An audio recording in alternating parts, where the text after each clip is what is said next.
what I was saying, you do have to kind of find that balance for other people. Yes. Like my point earlier, I can sit and do work. I can, I read what I'm reading right now is more work related. It's, around health and stuff. It's to just to improve my knowledge on certain subjects.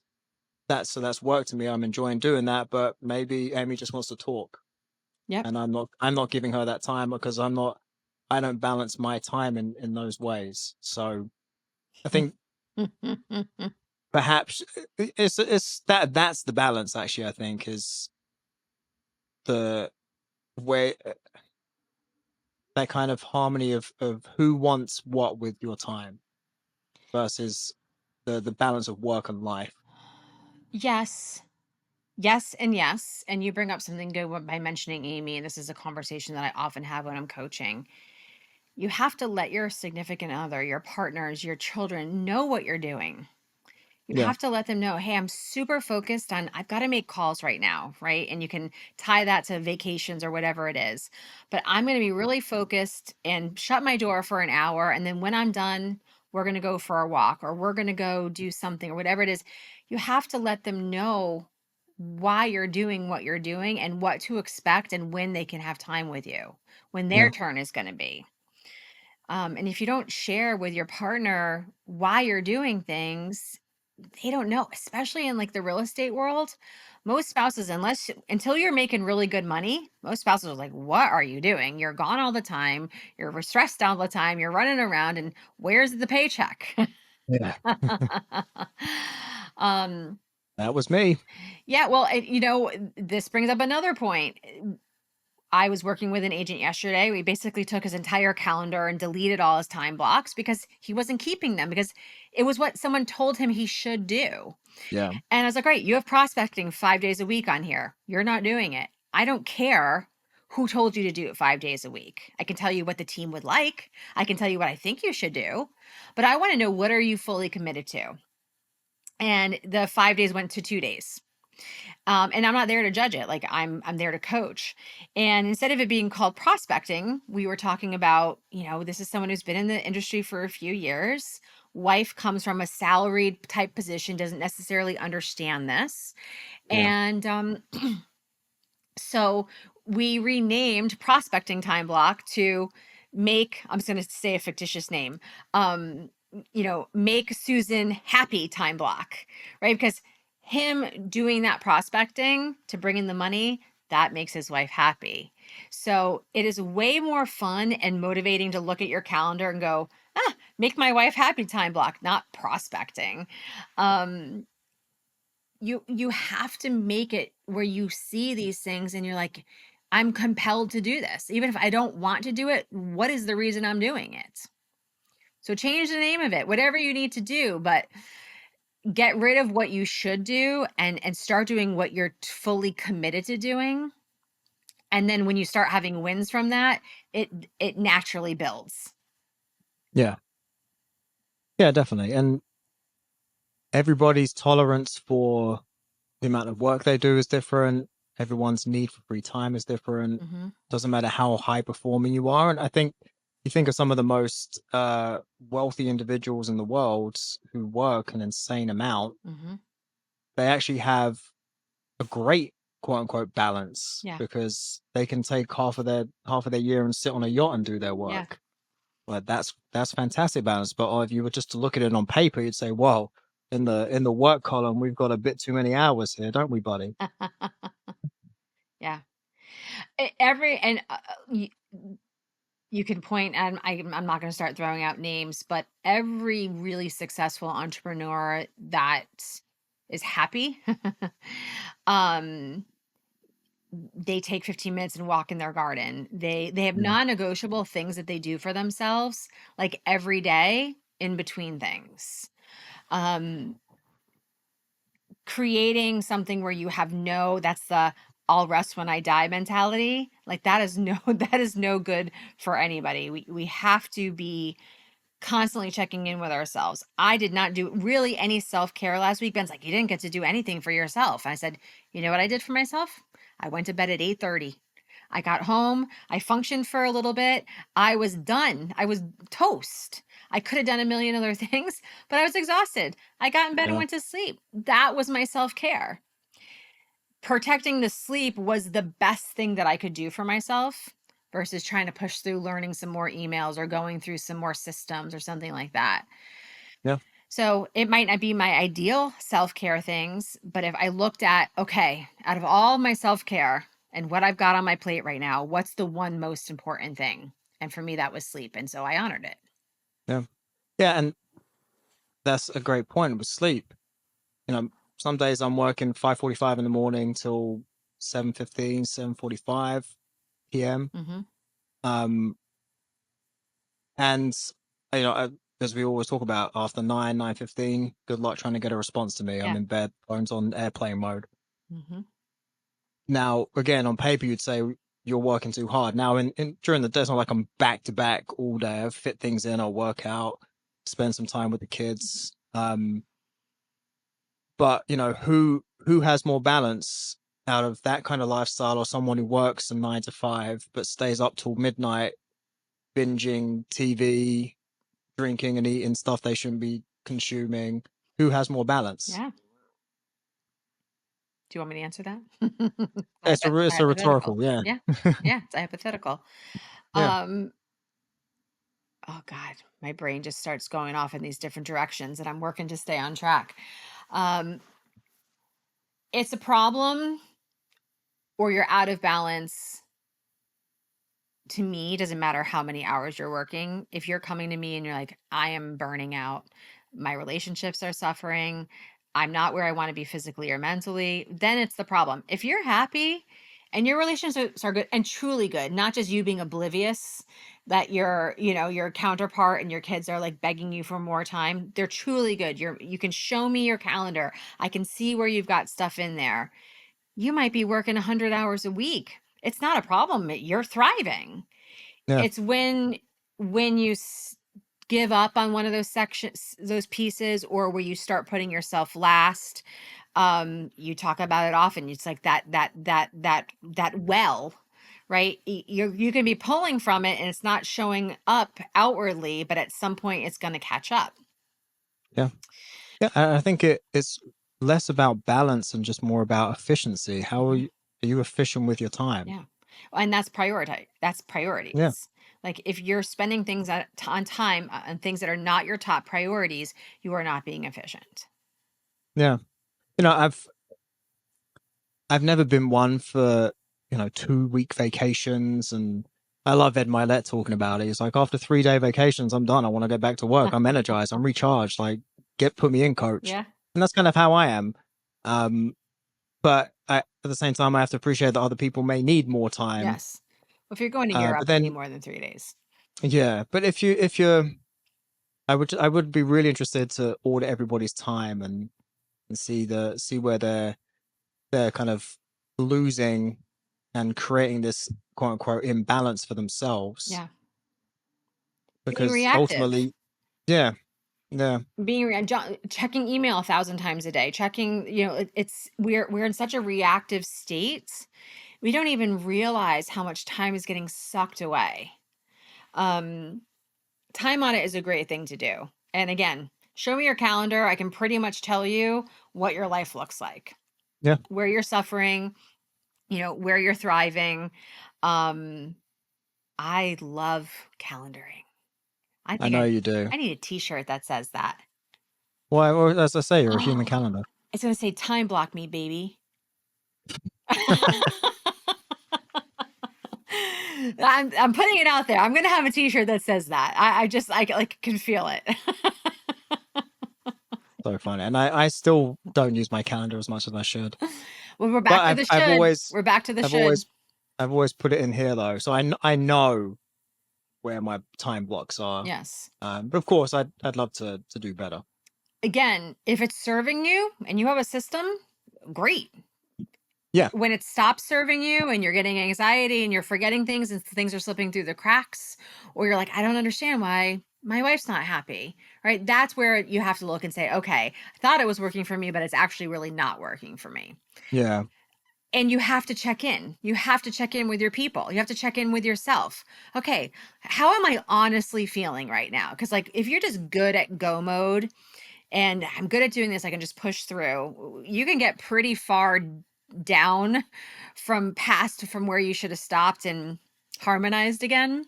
Yeah. But really checking in with your people, like, are you good? Are we good? What do you need more of from me? Yeah. Right? And they might be like, "No, we're good. I'm really happy. We've got our date nights. We get our 30 minutes in before, bed of talking. The kids are like, I love it. You're able to come to my games. You're coaching one of my teams. I love when we read before, night, or Alexander asked me to go see the band America. If you know the been through the desert on a horse with no name. Yeah, really old. Yeah. Like, my son is from the 70s, So maybe the 80s. Um, what are they wishing for with you? But you've got to check in with them because often they love you and they're like, mom's busy, dad's busy, or my husband or my wife, they're working so hard to support us. I feel selfish asking for anything else, but they're kind of silently suffering. And that stuff yeah. builds up too. That turns into resentment. And that turns into, with kids, Yeah. a lack of feeling important. And that's certainly not something that we want to set our children up for. I think and I was thinking as you were saying that there, I think one way of helping helping kind of line things up in your head of how much balance you have in your life is just create anchors. Mm, Things like the soccer games, things like getting ice cream on a Saturday or a Sunday evening with the family. Just these little moments you can block off in your calendar and make sure they're completely protected. yes. Then you won't feel like it. I think really the essence of it all is when you feel like you're not in control of your time. Yeah. And a lot of that is self-inflicted Yes. because you protected the time Yep. and you allowed tasks to pile up that you need to get done, or you've let other people control your schedule. Yeah. I think that's where that feeling of not having balance. And I also, before we kind of switch to the next topic, even though this is already episode 2, Yes. um, I want to just give permission to people who do enjoy working hard, who Mm, do they enjoy working 6, 7 days a week. I was saying in therapy earlier this week, I have actually never, as an adult, had a weekend. mm, Always worked at least one day in the weekend. It's always been 6 days a week of work minimum. yeah. I was like, I sometimes think I want it, but I actually don't know if Try it I out. do. Test it out. Well, every now and again when there's a holiday or something, I'll have 2 days off in a row. I'm like, oh, this is nice. But then I'm like, oh, I don't feel productive. I need to, and I think That's something kind right of there. transitioning into the next topic is why do we feel like if that's who I am, why do I feel like I have to conform to, oh no, you need 2 or 3 days off. You need to recharge. Well, what if I'm recharged after one day? Right. Absolutely. Um, that time off, I find, especially for entrepreneurial mindsets, it has to be purposeful. So if I know I'm going to go hiking with my family in that time off, it feels purposeful to me. Right. And listen, there's times when I love to kind of just vegetate as well.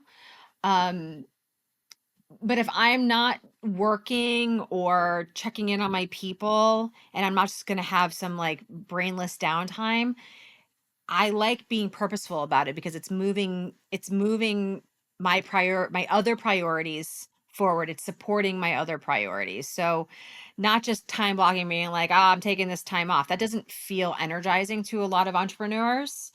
But if you're like, oh, this is going to be time where we're going to get out in nature, which supports so many things for you, Yeah. modeling, being out in nature, circadian rhythm, all that stuff, and you're able to do it with your family, it's like another version of work, even though, because we're not viewing work like, ugh. We're like, Right. this is the fuel for our life. Yeah. And like just in that instance, on it says Saturday as an example, who who had more balance? Someone who went for a walk with their family and then spent 4 hours in the afternoon taking care of some business stuff, Mhm. and then went out for dinner with their partner or the Mhm. whole family again after that, Yep. versus the family that just sat around literally doing nothing all day in Yep. separate rooms, barely communicating. Snacking. Who had more balance? It it's also about setting expectations, right? So Yeah, we work best through personal examples. So for me, I'll use the example of when Ben and I started dating. We really his time wasn't really his time because of his kiddos and what was going and what is was going on with um his co-parent. So much was up in the air because we weren't really able to depend on if she was going to be able to take care of the kids, things like that. yeah, So even if I knew I wasn't going to see him for a week, it was like if I knew next I won't it's Sunday now. We know that there's not going to be possibility to see each other during the week, but I know I'm going to see you next Saturday. My brain's good. I'm calm about it because I know when right. the next time is. But if it's Sunday and I'm like, maybe I'll try to see you Wednesday, maybe I'll try to do this, maybe something for the weekend. That was like I couldn't I couldn't rely on anything. I couldn't forward think to like I don't know when I'm going to see him. I don't know like maybe yes, maybe no. That was so unsettling. So for your kids and for your partner, like if you're working hard, like, hey, I'm just not going to see dad during the day for the next 5 days, but I know we've got this trip planned, or I know we're going to do Saturday morning pancakes. I don't know. You guys probably don't eat pancakes, but um, like pancakes with meat mixed in. Yeah. Um, setting that expectation and just kind of knowing when those times are going to be, it makes you so much calmer. It's like when you're in sales, use your voicemail to say, hey, if you've reached me after 7 p.m., just know I'm going to return your call between 9 and 10, tomorrow morning. You're setting the expectation, and someone Yeah, will relax so much. It's like, why are they not calling me back? Sometimes they call me back, sometimes they don't call me back. Just set the expectation, and most of the time people are fine with it. It's very calming for them. yeah, and expanding on that, and you know, what I was inspired to kind of go on this tangent was blended very nicely with what we started with. Just this, we put these expectations on ourselves to that we should be doing this or should be doing that, should be following your dreams and doing, quit your job and chase your passion, and if you're dating, you should be seeing each other at least 3 days a week, or you should be having sex this many times a week, otherwise you guys don't love each other. So why do we do that? It's just it puts so much stress Yeah. on Yeah. yourselves. You It's can like, say what you want, right? You have to ask for right. you. You're not going to ever get what you want if you don't ask for it. So you can say what's important to you, what you would like, but Yeah, then know that like life's not going to always work out that way. But if it's a priority, you find a way. yeah. But it's just, and I think so many arguments and breakups, friends and, romantic relationships, a lot of it's just down to these false expectations that we've put on ourselves, or we should be doing this, Yeah. or we should be doing that. I should be going on these vacations every year. I should be at the bar with my friends all the time. Mm, And when you can't or you don't, you start feeling bad about yourself. And then the spiral effect yeah. happens, and then you start feeling out of balance. There's so much And it's guilt it's and a, so it's much someone shame. it's like it's someone else's balance, and Yeah. you're trying to stand on the same scale as them. Because it was never yours to begin with. All right. Again, and Right. that's just that reality check of what are the things that I have said yes to that I'm committed to that I actually am not committed to. Like it is okay. What's not okay is to keep saying you're committed to something when you're really not. It Yeah. is way better. Like if you keep pushing something off, let's say it's a time block of something, you keep pushing it and pushing it and pushing it. You have to ask yourself, is this still important to me? And if the answer is yes, then you figure out what you need to do to prioritize it. And if the answer is like, you know what, this is no longer important to me, this is no longer a priority, get rid of it. Yeah. Back burner it if it's kind of important, it's something you still want to think about and do, back burner it, or just give yourself permission. Is like, this is no longer something that I want to pursue. Yeah. So much better. It's like someone that drags a relationship out. if you know it's over and you know, like, it's not like you need to work on things and you're going to come back together. You just know it's done, but you don't want to have confrontation. You don't want to hurt feelings. You made a commitment. I'm not saying run away from your commitments, but if you just know, set that person free. Like, they're suffering. People know, they know if you're not committed anymore. They know when something's different. If they're holding on to hope and trying like heck to make it come back together, like, that's torture. Yeah. It's funny. I won't say where I was in which country, so I don't want to give away who I'm talking about, even though I doubt they'd fucking listen to this. But um, I remember ending a relationship with someone, and we were having this back and forth about things that I should be doing, and Mm, or I should be somewhere, and why am I, chasing my music career? mm, It just hit me, and it just came out. I was like, I'm never going to make you happy. yeah, Like I can't make you happy. yeah, And that was just because we forget balance. There was just no yeah. alignment. And Well, I you think could have made her everybody's happy at the cost of your happiness. right, exactly. And I think we're all trying to walk the same line, Mm, but that's not possible. mm, And there are some people that are fine doing that. They're fine doing, the do well in school, go to college, get a job, yeah, have a family, buy a house, and just walk that line. But that's probably like 20%. yeah, And there's so many people that suffer for it because they don't fit that mold, sure, and they're putting these expectations on themselves and things they should be doing. right, That's one of the things I'm proud of as a dad. Of I'm not forcing my kids to walk that line, yeah, and I will run cover fire for them. And to my point, I've said it many times on here. Just I don't care how well they do in school as long as they try their best. hmm. He's got this test tomorrow, and getting to that point, 10 years old, I'm like, I don't know what your homework is, dude. That was 28 years ago. I Yeah, know that's it's all gone. new too. It's the new math. Yeah, But we made him like study for it. hmm, It's not like I'm saying, oh, don't try or anything, but it's like, all right, I know you've studied for this. If you mess up now, you tried your best. yeah, That's fine.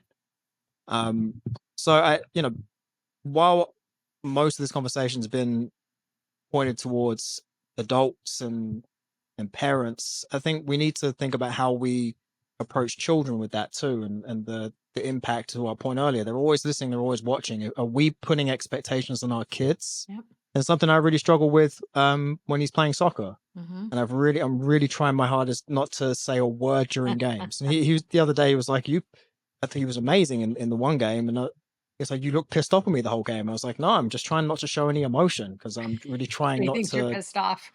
Yeah, I'm trying not to put the expectations on you. Yeah, it's an active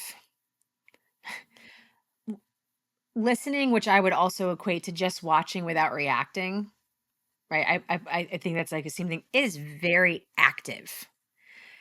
Really listening or really just watching and observing without reacting, that is one of the most active things you can do. Stopping your brain from just going into its normal modes, like, you have to consciously be thinking about that. Yeah. So, and it's a practice. I'm always, I left a recruiting, just kind of like get to know you appointment today, and the guy was like, "You're a really good listener." And it's so funny because I know I'm a good listener, but that is a skill that I have learned, and I have to consciously, like, literally imagine a zipper going across my lips sometimes because I naturally want to talk. you and I, you and I are very similar with that. Professionally, we're very good at shutting up, just letting other people talk. But we're both problem solvers. So as Mhm, soon as someone in our personal lives wants to talk, we're mhm. like cutting them off. Well, we can fix this right now. It's like, no, they just want to talk. Yep, she just want to talk. Helped, hurt, or hugged.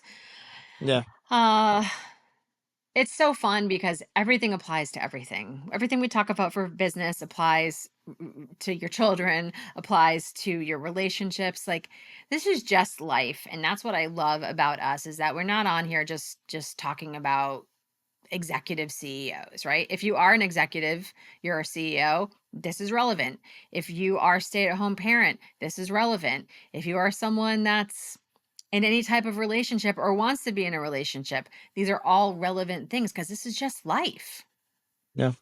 And if you can master really listening to yourself and really giving yourself permission to be honest about what you are committed to and what you really want and what your values are, it becomes so much easier to stand in those. It's becomes so much easier to say no to things. Becomes so much easier to make decisions. It becomes so much easier to just function because you're functioning as your authentic self. But a lot of people don't take the time to go there, and they end up in a life that they never really intended because of what everyone else told them they should do. And they don't have enough clarity on what they really want. So that it's much easier just to default into what someone else said they should do because you Yeah. can't really stand on anything else. Yeah. So take that time to think about what are your core values. And there's a lot of cool exercises. Maybe we run through one of them sometime.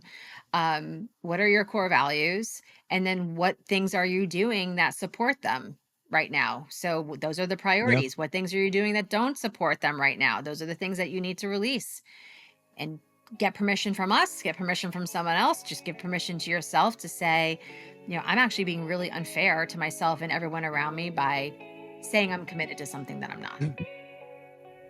Exactly. Exactly. You good, buddy? Yeah, I think that kind of led to the ending all by itself there. All right. Well, since we're at the ending and I have my new t-shirt that I'm going to have made, time block me, baby. Speak it into existence. On that note, my other t-shirt says this. Until next time, friends. Bye for now.